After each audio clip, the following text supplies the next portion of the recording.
So thanks for joining, everyone. My name's Hattie. I work for the Race Equality Network. For those of you who don't know, we're an infrastructure organisation and charity working across Bradford, supporting grassroots organisations. And we have launched this series of talks for Race Equality Week. This is the third of 5 talks during this week. Tomorrow we'll be hearing from Amna Rahman on her Kashmiri background, and finally Friday the staff of Kunafa and Tea in town, who are Syrian refugees who set up that business. So those are the two still to come. Today we're going to hear from Danny Carter, who's the owner of Telgra Community on YouTube, on Nigerian history. And thank you all for coming. And please feel free to ask any questions in the chat. But we will hopefully allocate the last section of the talk for answering questions. Please keep your mic on mute if you've got any background noise, but feel free to put your camera on, engage. Over to you, Danny. Oh, thank you, Hattie. Yeah, hi everyone. So I'll just introduce myself. Yeah, I've got a YouTube channel, Telgra Community, where we interview community groups in and around Bradford. This talk's not really about that, although I am using some of that to get some of the local history, some of those connections I've got. This talk's on Nigerian history, which has become quite a passion of mine recently. I am half Nigerian. I'm born in Bradford. My dad's from Nigeria. My mum's English. And I was always into history, but didn't really know anything about African history in general until probably the last 5 or 6 years. And then something dawned on me. Why don't I know anything about African history? I started looking into it and there's loads there. So I thought, I don't know about it. Probably a lot of other people don't know about it. So I'm really happy to have this opportunity to give this talk. So I'll get into it. Let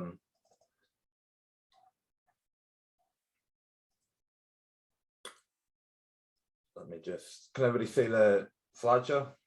Yeah, brilliant. All right, Nigerian history. So I'll start with a little bit of general information on Nigeria now, why it's a country you might want to be interested in. It was founded as an independent state from the British Empire in October the 1st, 1966. So it's founded by Britain. I'm not sure if everybody knows that. It's the largest country in Africa by population. There's over 200 million people there. It's got quite a big diaspora as well. It's hard to count, but possibly 15 to 30 million Nigerians. And if you want to include people involved in the slave trade, possibly even more outside of Nigeria. So an even bigger population than 200 million. So it's twice as big as countries like Egypt and Ethiopia in terms of population. It's also the biggest economy in Africa by quite a way. Lagos city on its own is probably the 4th biggest economy in Africa. It's a mega city of 20 million people, and the whole of Nigeria together is the largest economy by quite a way in Africa. The current capital city isn't Lagos. It's like most people think. It's actually Abuja, which is a planned city which was built in the late 1970s and 1980s, which is right in the center of the country. Because as we'll get into throughout this history, Nigeria's got quite a tumultuous past with intertribal rivalries. And so Lagos is firmly in Yoruba territory, which is one of the big major tribes.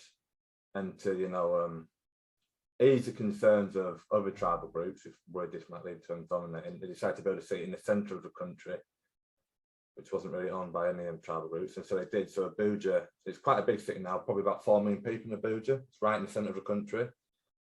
One of the reasons Nigeria's economy is so big is it's a major oil producer, 11th biggest in the world at the moment. And it's one of those countries which produces a lot of oil, ships it out, gets it refined into like petrol and gasoline, and then imports it back in.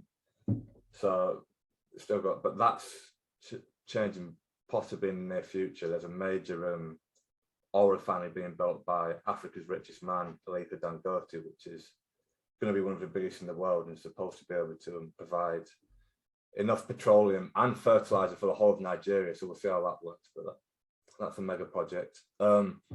And it's a very complicated country. There's lots of different tribal groups there. They are called tribes in Nigeria, but I think that gives the image to some people of like an extended family group living in a small village. but some of these tribes have got over 40 million people in them. So tribal groups are just like ethnic groups, so it's almost like being Yoruba or being Igbo is like being English or Welsh or Scottish almost. And most of these tribes have their own language, which some are related to each other and some are quite different to each other. So there's, again, depending on how you count, over 300 languages in Nigeria. The official language of government is English because it was a British colony and various other things. But actually the most common spoken language and like the lingua franca which people use to speak between each other is Nigerian Pidgin, which is a sort of Creole language which mixes lots of local words with English words and some other words, kind of like Jamaican patois or something, if you hear that. I use a lot of slang. So Nigeria history, where to start it? I mean, that's always a problem with history, and you can always keep going further back. In terms of like civilization, there's fossils which have been found in a cave at Iro Elaru, which is in the west of the country. It was like a cave site 13,000 years ago, so there's been people there at least since then. Perhaps more interesting, there's a fossilized canoe found, the Dafuna canoe, near the northeast in Lake Chad, which is 8,000 years old. So it's currently probably the second oldest boat on record, and it's probably used to fish around Lake Chad. So there were people doing, you know, craft work and trades work as far back as that. Talk a little bit about the geography of Nigeria now, just so you've got an idea of what I'm talking about coming up. So in the far northeast, you've got Lake Chad, which is a major lake, and you've got various river systems flowing through this. There's several major rivers in Nigeria. There's Niger, which it's named after, and there's also the Komadugu in the north, which is another major one, and the Benue River, and they both meet. The Benue and the Niger River meet and lead down to the Niger Delta, which is where a lot of the oil refinery is in the south. And you see Abuja is right in the centre. In the north, you've got major cities like Kaduna and Kano, which are quite ancient. And the north is mainly Muslim. I don't know if I mentioned this. Nigeria is an interesting country. It's 50% Christian, 50% Muslim. And that splits mainly the north is Muslim, the south is Christian. Obviously, it mixes a bit, but that's mainly how it works. And in the north, you've got the major tribal groups as the Hausa Fulani, that's the biggest one. In the southwest, you've got Yoruba, and in the southeast, you've got Igbo, and those are the three biggest tribes, and there's each about 40 million people in each. And there's loads of other tribes that are important as well, but those are the three biggest ones. And so that's just to give you, I'm going to be talking about them later, so I'll give you some idea of them. And the other really interesting geographic feature of Nigeria, and one of the things I sort of named this talk after, is you've got this plateau towards the centre of the country called the Jos Plateau, which is over 1,000 feet higher than the rest of the country. And you get a completely different climate there to the rest of the country. You can actually grow strawberries there. And they do. It's a major strawberry producing zone in Nigeria and stuff. And because of the way sort of geological epochs work in Africa, Jos is where we find like the oldest settlements at the minute in Nigeria, because in the northern hemisphere we're familiar with ice ages, these periods of expansive ice age. As you get down to Africa, what you get is humid and dry periods, and in the humid periods you get really dense forestation, you get very heavy rainfall, very sort of dense forest and rainforest form, which are quite difficult to inhabit. And the Sahara shrinks. And then you have and then we've been in a dry period now for several thousand years, and that's when the Sahara expands. But you also get some of this forested area turns into more savannas and grasslands, which are easier to inhabit. And because Jos is more elevated than the rest of the country, while the lowlands were quite heavily forested, Jos was more inhabitable, easier to set up agriculture and stuff. So the oldest civilization we sort of have in Nigeria is currently the Nok Civilization, which is found in the Jos Plateau. It's famous for its terracotta sculptures, which I put an example there on the slideshow. So quite sophisticated craftwork. This is from possibly as far back as 1500 BC. And yeah, it's called the Nok Civilization. It's named after this village called Nok, which is on the Jos Plateau. Another very interesting feature, they were iron workers. There's slag sites from the leftover of iron ore smelting, going back 600 BC at one of these villages called Taruga. So there's quite a lot of these villages on that plateau. Not all of them have been explored archaeologically, but one of them is Taruga, and there's iron smelting there. And another thing we get the idea in Britain, we have this idea of historical periods going from the Stone Age to the Bronze Age to the Iron Age. That only really makes sense for like Mediterranean civilization. In Africa, you have the Iron Age before the Bronze Age. And it seems to be, in sub-Saharan Africa, the oldest ironworking sites in the world are all found in sub-Saharan Africa. So it seems to be currently that Africa entered the Iron Age before anywhere else. And they're not just found in Nigeria, but there's some sites found in the Congo going back 2000 BC, which suggests quite extensive trade networks, because the iron working process is similar all across sub-Saharan Africa, so it suggests somebody discovered it and it spread outwards. But it got to this part of Nigeria by 600 BC, considerably before Europe or China. And you do get bronze working in Nigeria, but it comes after iron working. So, not sure. I imagine we've got a very educated audience, but I know a lot of people still have this image of Africans sort of being hunter-gatherers using stone tools. That's really not true for the whole of West Africa. West Africa's urbanized quite early on, and is making its iron tools very early on as well, before anyone else actually. They also use stone stools. They have large grinding stones where they grind a lot of pulses. It seemed to be quite a vegetarian diet they had. You don't find many animal bones there. And it faded away in 500 AD. No one's really sure why. But like most groups of people, it probably didn't disappear completely.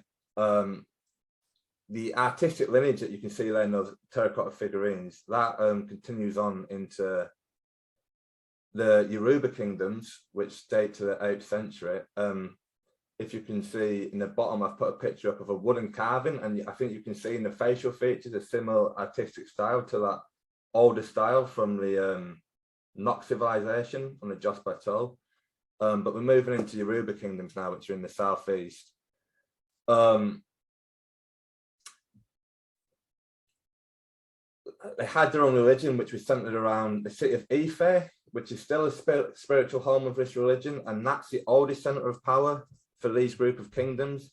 Their sort of political structures are city-states, and Ife is the most important one to start off with, but that later transitions to Oyo and Ibadan, which are these two different city-states. And Oyo in particular has quite an expensive empire, as you get into like the Middle Ages period, as you get into the 11th century onwards.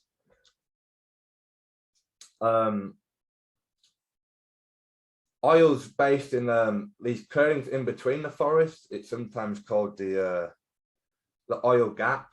And in the forest, you have the test fly, which kills horses. But in these clearings, you don't have this fly, and so the oil made extensive use of horses and cavalry, which in the more heavily forested areas of southern Nigeria you couldn't actually use. So they have quite a sophisticated military system set up and based around cavalry, and this allows them to move quite quickly and dominate a lot of the surrounding area. So that's Yoruba Kingdoms.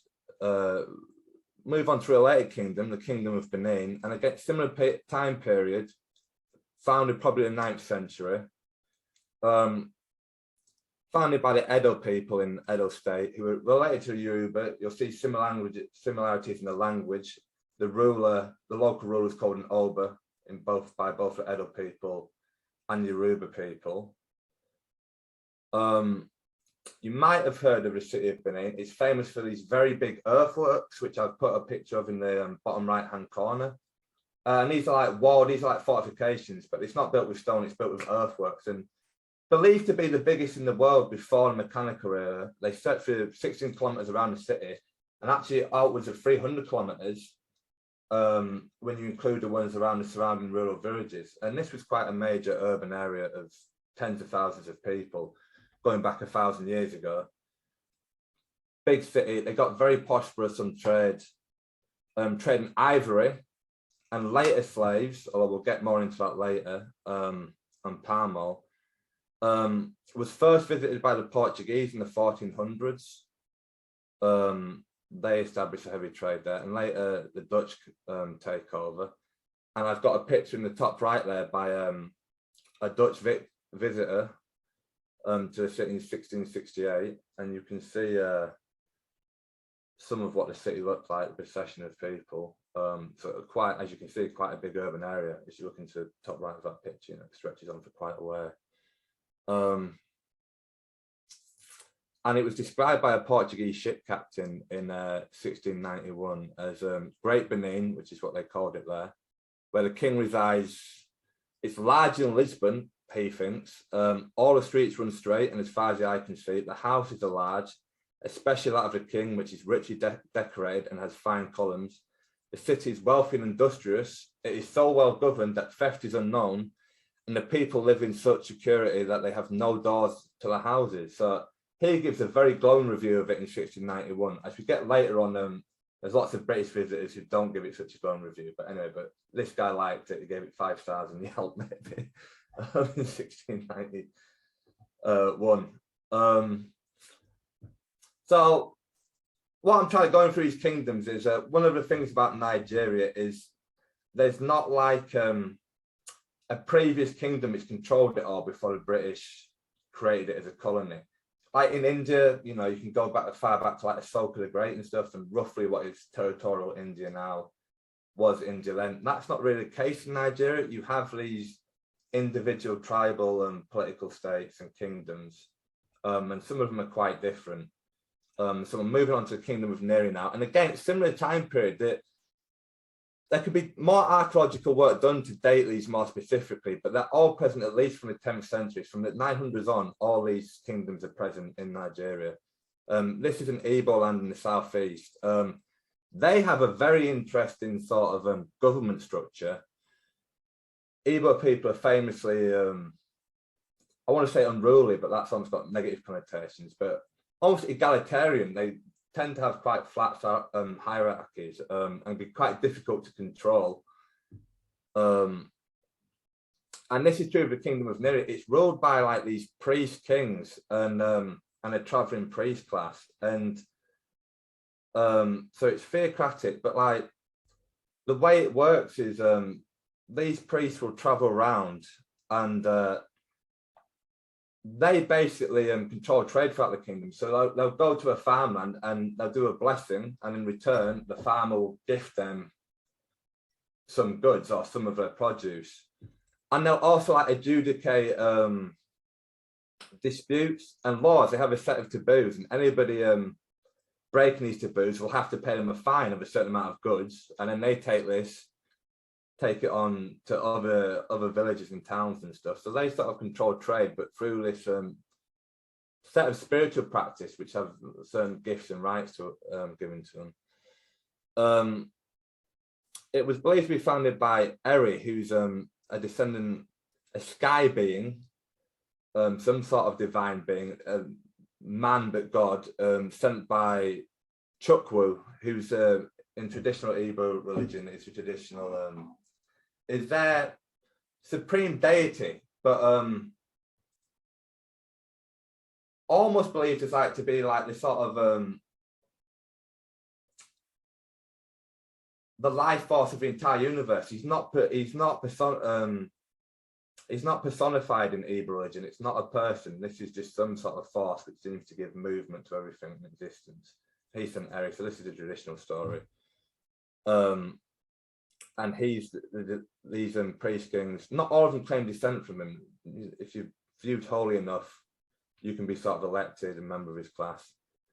So it's quite decentralized, and there's not a lot of military power going on. They have their own calendar, 4 days in a week, 7 weeks in a month, 13 months in a year, based on their own spirituality. They've got a currency, Manila, which is bronze, copper, and gold coins, but actually more, I put coins here, but more commonly it's bracelets. And this is traded all throughout the southern coast of Nigeria. The Kingdom of Benin uses them as well. And interesting, this is not known even by scholars, I don't know. The Igbo people in the southeast had their own writing system, Nsibidi, which I've put an example of in the top right. You can see the symbols there. It's pictographic, sort of similar to hieroglyphs. Wasn't invented by the Igbo people, seems to have been invented by the Ikoi people who are right next to them, further in towards like Cameroon, further towards the eastern country. But yeah, they've got their own system of writing, and they found this on pottery going back to the 5th century, so 1500 years. And so yeah, there's over 1,000 years documented of this writing system, and it's pictographic like the hieroglyphs in Egypt, and several other written languages in sub-Saharan Africa. Almost all the languages in sub-Saharan Africa, written languages, seem to be pictographic. I'm not quite sure why that is, but definitely an area which could do with more study. I think there's a lot of history to be uncovered there if we start reading these symbols and investing more time into it. Move on to the north of the country now, to the Hausa Kingdoms. And it's a series of city-states, again, like Yoruba Kingdoms. It's referenced as far back as 872 by the Arab geographer Yakubi in his chronicles of the Sudan, which is what the Arab chronicles called all the sub-Saharan lands.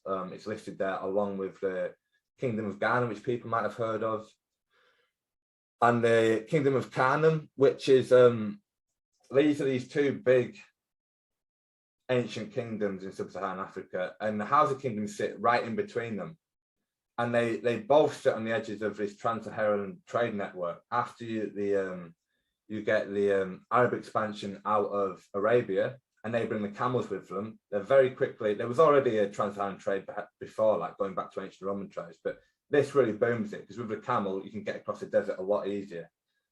And so you've got these major kingdoms which sit on the end of this trading route, and they're trading gold across the Sahara and getting various things back. And the Hausa Kingdoms sit right in the middle. The most powerful state was Kano, which today is still a major city in the north of Nigeria, probably about 2 million people there.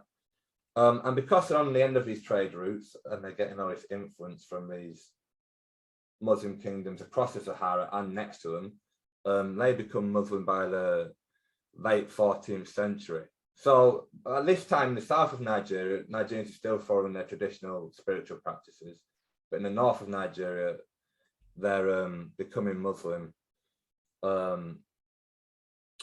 and starting to write in Arabic and stuff like that. So you've got another written language system with a lot of documentation in the north of Nigeria. And the picture here I've put of, these are the walls of Kana. So again, you can see walled fortifications, which are still there today, constantly warring with each other, as kingdom city-states seem to do. So that's the sort of, these are the kingdoms of Nigeria. There's more, but those are some of the major ones before sort of a major European influence. Move on to the slave trade now. I don't want to spend too much time on it, but there's 3 slave trades in Nigeria. There's the internal one, which is the slave trade between Nigerians, which again dates back, hard to say, but before European influence and before Arab influence to the north as well. There's lots of different kinds of slavery. I think we in the West, we hear slavery, we immediately think of American style chattel slavery. That's one style of slavery. There's lots of other styles of slavery. And in Nigeria, you get everything from slaves who were taken and used as human sacrifices and murdered, to slaves who become quite powerful, like slave soldiers. The Yoruba Kingdoms, who I've touched on, they have quite a complicated political system. There's kings, there's an Alafin who's something close to like a prime minister, and there's like a military council. And if the king doesn't keep these guys inside, it becomes quite a tradition. They can force him to commit suicide, and the tradition is he eats a poisoned parrot egg and commits suicide. So the king's got quite a lot of people to contend with, and in the 1700s, there's a series of these kings being forced to commit suicide, just one after the other, like year after year. And so this king thinks, right, I'm next. I need to weaken the power of his military councils. And so to do that, he starts employing a lot of Hausa slave soldiers in the cavalry arms who are, because they're not loyal to these, they're not from these the same towns as these military chiefs. He thinks, you know, they're not going to have any loyalty to him, they'll be loyal to him. So they'll be loyal to the king, sorry, instead of his military chiefs. And that's a way of weakening these power. And so these become, some of them, quite powerful within Yoruba Kingdoms themselves. Think of something like the Mamluks in Egypt is a similar story, or the Janissaries in the Ottoman Empire. You get these slave soldiers who eventually become quite powerful. They never quite take over Yoruba Kingdoms like they did in Mamluk Egypt or Ottoman, the Ottoman Empire.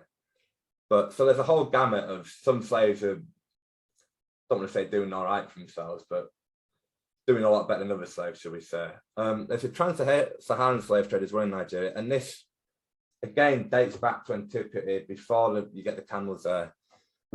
There's a slave trade going all the way up into Libya, and after that becomes a part of the Roman Empire as well. This is documented. Herodotus mentions this, describes Ethiopian slaves in Libya who were cave dwellers. He calls them troglodytes, and being traced around by these Libyans in chariots.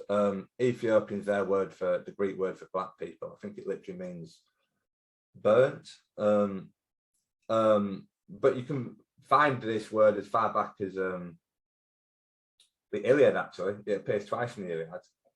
So that are black people mentioned in the oldest forms of European literature anyway, but they're also mentioned by Herodotus as being slaves. And then there's the one we're probably most familiar with, the trans-Saharan slave trade. So I'll touch on the trans-Saharan slave trade now. Like I said, it goes back, Herodotus is writing in the 5th century BC, so at least 2,500 years probably. And it continues right the way into the 19th century, and possibly even reaches its peak in the 19th century with the Sokoto Caliphate, which is founded by a Fulani Islamic scholar called Usman Dan Fodio. And I've mentioned the Hausa Kingdoms, and at the start I mentioned the Hausa Fulani as a joint ethnic group. So I'll explain a bit where that comes from. So that the Hausa are settled people. The Fulani are a major ethnic group all across West Africa, and they were, and still a lot of them are, pastoralists, they're cattle herders, and so they're quite nomadic. But as you get into, I think, as early as the 16th century, some of them start settling in these Hausa kingdoms, and so some are still nomadic, some are, but some are settling, and some of them, like Usman Dan Fodio, become quite major Islamic scholars. He publishes over 100 books. He's a major teacher, and he's quite a firebrand. He's always castigating the ruling elite of these Hausa kingdoms for being corrupt, not following Islamic practices and all this stuff. And that becomes a problem for him when one of his students actually becomes the ruling emir of Gobir, which is the town he's from, which is right on the north of Nigeria, basically the most northern Hausa kingdom. He becomes the ruler of it, and he knows what Usman Dan Fodio is like, and he thinks, I can't keep this guy around, he's going to be at my back all the time, so he exiles him. And Usman Dan Fodio's had enough at this point, so he declares a jihad and calls people to his banners and says, look, we're going to rebel against these Hausa kingdoms, we're going to overthrow them. And he does succeed, and a lot of Fulani go to his banner, but also a lot of the Hausa peasantry do, because at this point they've been massively overtaxed. The Hausa kingdoms have been at war with each other for continuous war for over a century now. And to fund these wars, they've been very heavily taxed the peasantry. So a lot of them side with Usman Dan Fodio. And he successfully conquers all the Hausa Kingdoms by 1809. So 5 years after this jihad begins, and that's what he calls it, a jihad. I know that term might be controversial, but that's what he referred to it as, a holy war. That was his thought of it anyway. And so you've already had this process of Fulani settling Hausa Kingdoms, but then when you really get Usman Dan Fodio and his forming the Sokoto Caliphate, which is named after the city of Sokoto, which is formed by his son shortly after he takes over his Hausa Kingdoms, that's when you get a real joining between the Hausa elite and the Fulani elite. And so today, a lot of the time they're referred to in Nigeria as Hausa Fulani, and these are sort of a merged ethnic group. Even though the language are different, they live so closely together and have done for so long time. A lot of people think they're a merged sort of, count them as one tribal group now. And just to skip forward a bit, the current president of Nigeria, Muhammadu Buhari, is Fulani. And I'm sure you've all heard of Boko Haram. This is a bit of negative, but that's not the major sort of conflict in Nigeria. That's always been, let's start off a bit, but that's always been quite localized to the, well, very localized to the northeast. The actual major sort of conflict in Nigeria is between Fulani herdsmen and settled farmers, Christian farmers in the middle belt, although it's increasingly going further south. You know, farmers want to grow crops in this land. The herders want to graze the cattle on the land, and there's been a lot of conflict over that. You know, several thousand people have died in that over the last few years. So it's gotten quite violent, and it's been exacerbated by climate change. Lake Chad's a tenth of the size it was 50 years ago. A lot of the tributaries are drying up, so there's less and less farmland and less land to graze your cattle, so forcing people to share the same land, more and more conflict. And also, there's been a lot of migration into Nigeria from Fulani groups outside of Nigeria, French-speaking Fulani groups from Mali and stuff, fleeing the troubles there. So, you know, it's referred to as a herdsman conflict, but not all of them are herdsmen. A lot of them have fled conflict and they don't even have cattle, and they're resulting to banditry instead. So this is one of the major problems in Nigeria today. So if you're reading Nigerian newspapers, you'll see it's mentioned quite a lot. I just thought I'd mention that. But so yeah, we've got the Sokoto Caliphate. And I mentioned before that there's not really like a previous like unified polity which makes up modern day Nigeria. The closest you get is the Sokoto Caliphate, because after it's founded by Usman Dan Fodio, it expands very quickly into modern day Burkina Faso to the west and as far east as Cameroon, and right down south. Never conquers oil, but does conquer a lot of the regions around oil and sort of ends the oil empire, severely weakens it by taking away a lot of the tributary city-states. And it expanded using the systems of revolts, which is where we get back to the slave system. Revolts were these forts surrounded by agricultural plantations, which were tended to by slaves. But because it's not racialized in the north, there's quite a fluid dynamic between moving from slave into like freedman. And because it was a Muslim state, they weren't allowed to slave other Muslims. So a lot of the time, this was sort of, the slavery was like a process of sort of integrating people into Islam. And as they accepted Islam, they'd be freed. Even before they were freed, a lot of them made it quite high up in administration. Again, if you were skilled on these plantations and could manage a farm, you'd be almost become a local governor while still technically being a slave anyway. But so for a while, half the population of the Sokoto Caliphate, which is probably about 10 million people by the time you get to the mid-19th century, were slaves.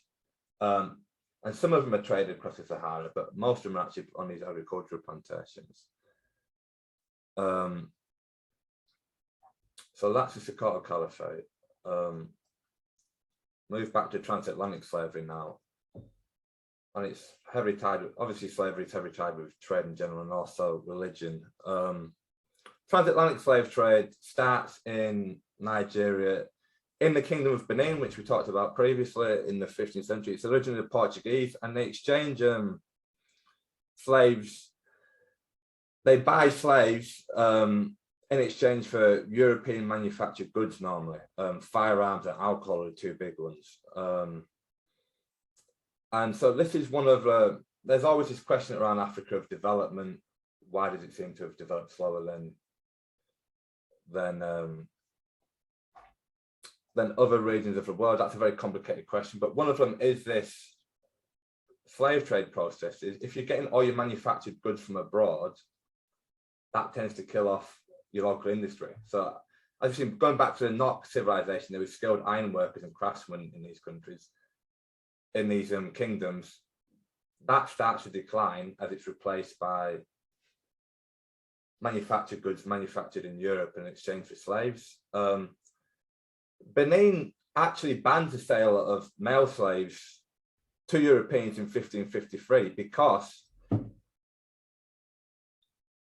they needed a manpower. They needed it for farming and they needed it for the military. So you know, it's economic reasons. It's not particularly noble, but anyway. But they banned the male. So, and after that, Benin becomes a bit of a refuge. So slaves are, if they manage to escape their captors stuff, a lot of the time they'll flee to Benin because they know they won't be sold on to Europeans. There's still an internal slave trade in Benin, but it starts to die off massively after 1553. And the transatlantic slave trade then moved towards places like Lagos, Calabar, which is in the far southeast of the country, Bonny and River States, and Baduguri, which is further west of Lagos. And the Dutch and the British start to replace the Portuguese. This goes on for a long time until Britain banned slavery in 1807 due to the various reasons. You can get into how cynical you want to be, but a lot of it is the influence of some quite noble abolitionists, some of whom were black, some of whom were freed Nigerian slaves in the United Kingdom. And after they banned the slave trade, they also set up the West African Naval Squadron, which is to intercept slave ships from the other European powers and return these slaves back to Africa. But obviously a lot of slaves have been shipped overseas there. And just a point I want to make sure, it's something that's not known. So the slaves maintained a lot of their culture in some places. So on the right hand side of the screen there, you can see these Anafarunda signals, which are derivative of Nsibidi, the written language you've seen previously, but you can find these in places like Cuba, the Apacudja cult in Cuba uses these extensively in their rituals, and yeah, it's Nsibidi, and you can see the similarities, I think. And on the left, I'm just going to play an audio clip actually, and let me know if you can hear it. This is from Cuba. Can you guys hear that? No, just see it.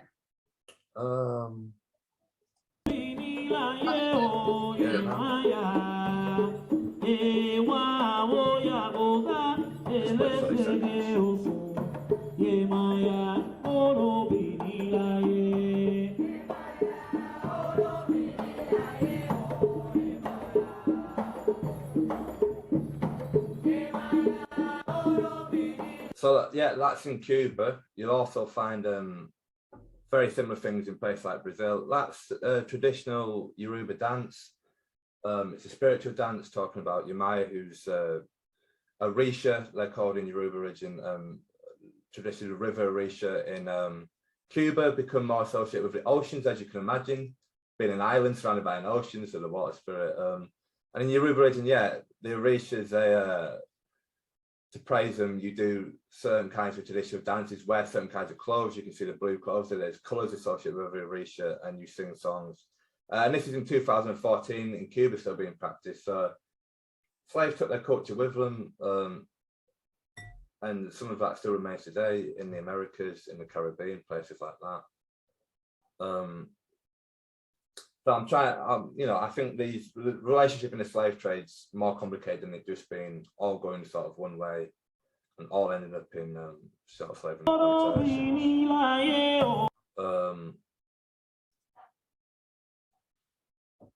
So that's one sort of relationship going outwards. But after the British end the slave trade, And even before that, actually, this is something which is really understudied, but I really want to emphasize, because this is, I think, becomes really important as you get towards Nigerian independence and the foundation of the modern Nigerian state, is there's a very significant population of slaves returning from the Americas back to Nigeria. And there's two main groups of these people. There's the Saro people, who are from the Anglosphere world, and most of them are returned to Sierra Leone, and then from there move back to Nigeria on their own a lot of the time. The first group, who actually founded Freetown in Sierra Leone, which is the capital today, were Black American Revolutionary War veterans who fought on the side of the British. And after the British lost the Revolutionary War, they fled to Nova Scotia in Canada. Nova Scotia, very cold and was quite desolate at the time, and they weren't very happy there. And they petitioned the British that, look, we fought for you. We don't want to be in Nova Scotia. Some of us would like to return to Africa. And Britain went along with it and sent them back to Sierra Leone, and they established Freetown. About 1,100 of these Nova Scotian freed slaves. Yeah, and don't want to go into too much of a tangent into the American Revolutionary War, but it's one of the things that's ignored in that whole, I think, quite ludicrous narrative of American mythos, is that the vast majority of slaves in that war, probably about 2/3 of them, fought for the British, and fought through their lot of the British because of, well, majorly because the British offered them freedom if they did fight for them. And in some cases, the British made good on that promise. Dwayne "The Rock" Johnson's descended from not these slaves who returned to Freetown, but from Black American Revolutionary War veterans from Nova Scotia. That's where his dad's lineage goes back to. His dad was a Black Canadian wrestler who was descended from these people, so it's quite interesting. There's two quite famous and important examples of these Saro people I'm going to get into more later.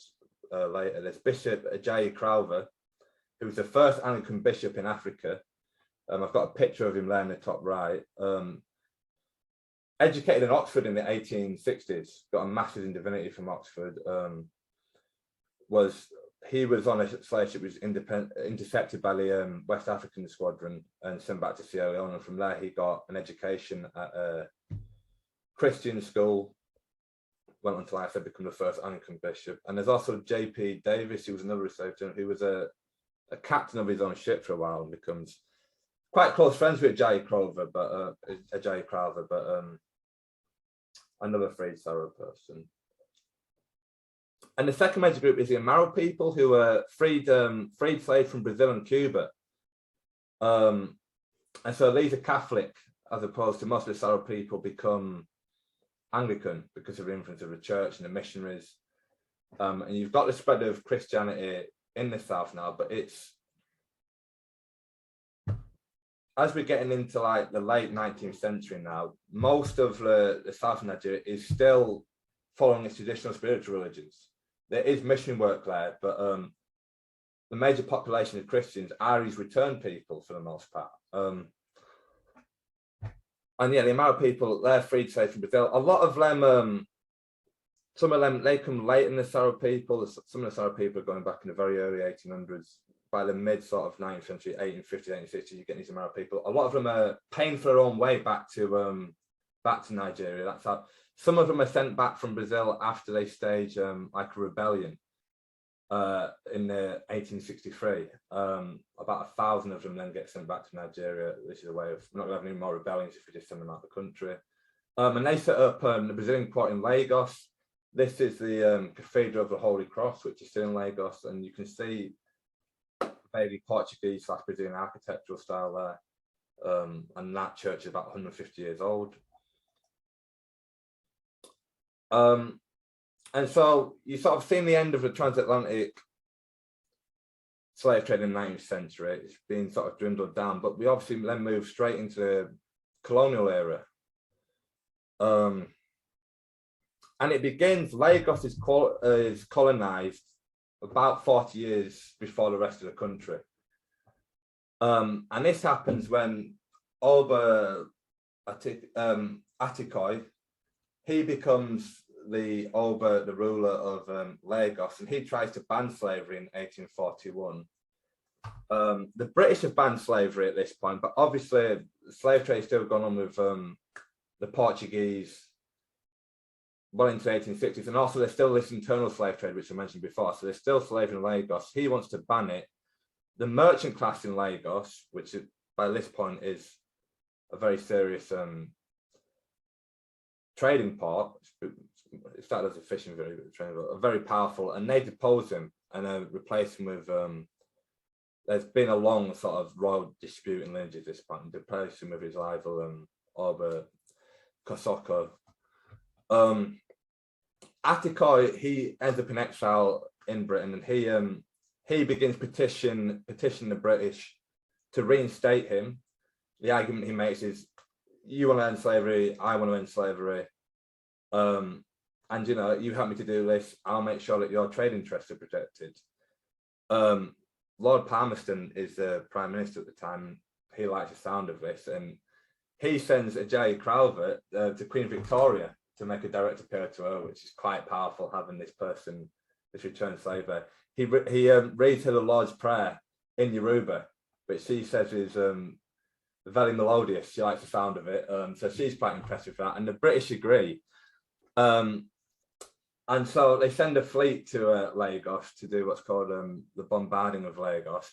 JPL Davis, who I've mentioned before, he's present, he's serving on one of these ships. A lot of the early Nigerians who live in Britain are sailors. Some of them returned slaves, some of them were just hired in ports when they were short of sailors in Nigeria. There's if you look on the Nelson's column in Trafalgar Square, there's a black sailor actually depicted on that column at the bottom. I'm not sure if he's from Nigeria, but anyway, so there they are. And JPL Davis is one of these who's returned slaves, serving the British Navy, received a Christian education, and he's wounded. The first assault actually when they actually tried to storm Lagos was repulsed. The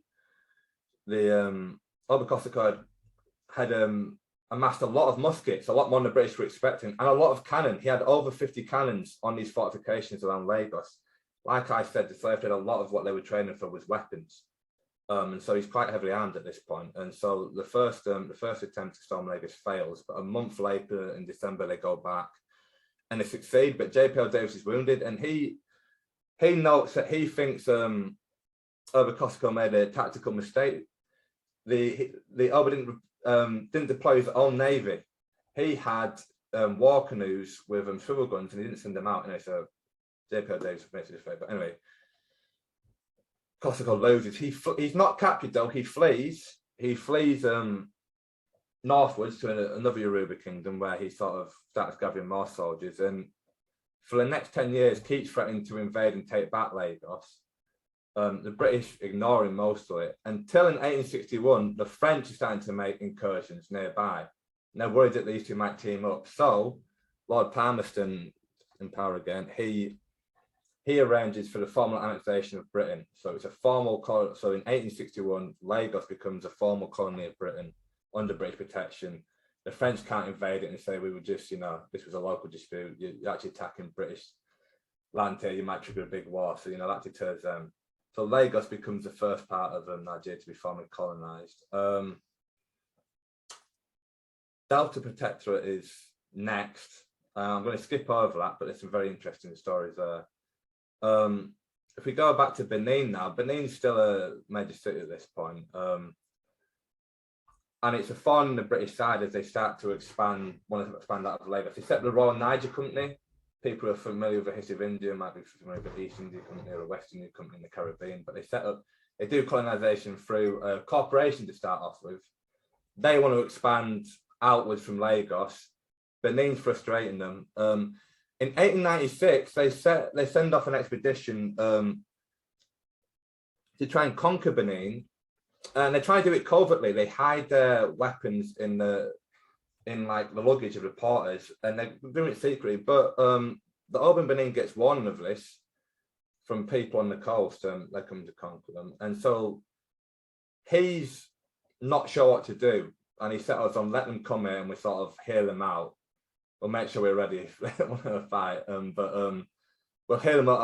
I'm not sure if these rumors are true that they're actually going to invade. His military leaders, though, ignore him and independently of him, attack this expedition and ambush it. And there's only 2 survivors, 2 British men survive.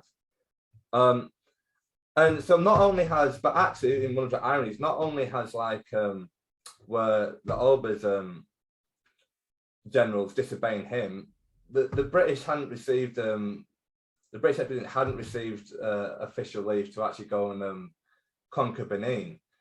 They just sort of done it on their own. They sent this letter off and not waited for a reply. But now that there's been an ambush, there's only 2 survivors. Now the British are like, well, we better go take it. Clearly it's a threat. So the next year they send 1,200 Marines and they conquer the city. And the city's burnt down and nobody's sure why or how. But so this city that's been there 1,000 years is burnt down. Is it an accident? Was it deliberate? Who knows? But most of it's burnt down. There's a lot of casualties. Again, nobody actually counted them at the time.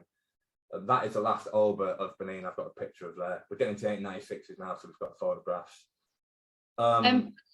Danny? Yes?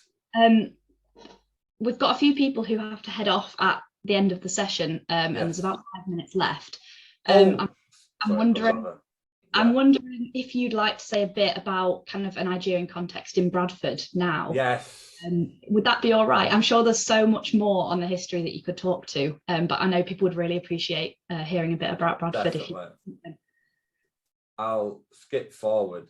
So I think we've got to a point with this. That system of returned slaves, that's important for the original colonization of Nigeria, and it's important as it moves in and develops. Most of the civil service in the south of Nigeria is made up of returned slaves because obviously they speak European languages. A lot of them are Christian. A lot of them have had an education in European education systems, so they're familiar with European systems. So they become the civil service and they become sort of the middle class, particularly in Lagos and stuff like that, do quite well for themselves. And the traditional rulers, some of them are quite jealous of this, but they say, look, we need to catch them up. So they begin sending their children to education in Britain. And this is when you get another part of the British, the Nigerians in Britain. And so it establishes this really, I'm sure if you've met a Nigerian, you'll notice they're obsessed with education. And this is the foundations of this. And this is where most of the diaspora, the Nigerian diaspora in Bradford comes from. They come here for university. To this day, so the Nigerian population in Bradford is, some of it's quite transient. They're here, most of them are here for advanced degrees, masters and PhDs. And when they go, some settle here, some go on to London, some go back to Nigeria, some go all over the world, who knows. That's where most of the Nigerians in Bradford come from. My own dad, he came actually to Huddersfield for university, but ended up in Bradford for a bit after that. So that's my history here. But there's some other examples of some interesting Nigerians in Bradford. In 1930, he was actually a former captain in the police force in Nigeria, David Osman Odobanja. He fell out with the Anglican Church and decided he wanted to set up another branch, and he ended up coming to Bradford and linking up with the Apostolic Church in Bradford, and this is in 1930. And then after being sort of educated by them here, went back and set up the Christ Apostolic Church in Nigeria. So he founded that, and he was taught in Bradford.